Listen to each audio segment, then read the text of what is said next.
Hello guys! Nandito na naman ng Pretty Mom ng Spain. Today's video, gagawa po ako ngayon ng cassava cake. Tara guys! Ito po yung mga ingredients. Meron tayong cassava at meron din tayong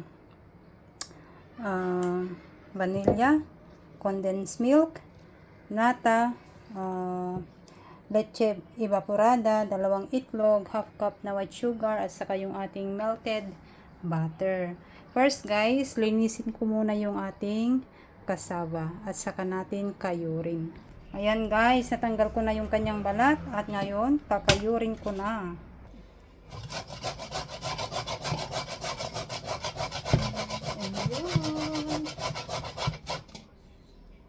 Ayan guys, natapos ko na siyang kayurin at ngayon pipigain ko na siya. Tanggalin lang natin guys yung katas, yung konting katas.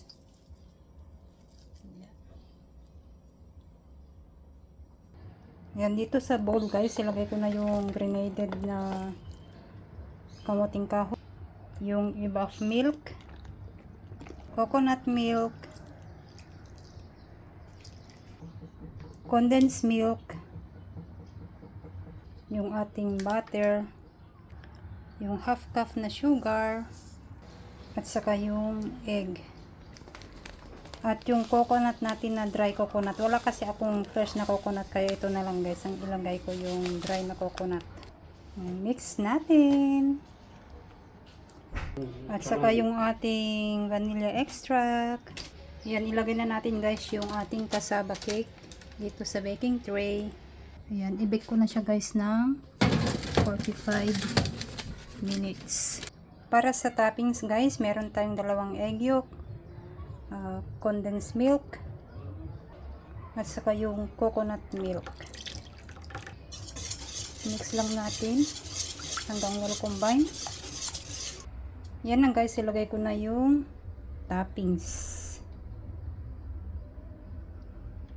Maglagay rin ako guys ng grated cheese.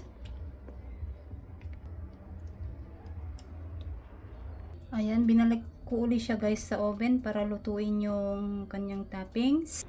Yan na guys yung aking cassava cake na ginawa. Sana po nagustuhan ninyo. Maraming salamat. God bless to all. Bye bye.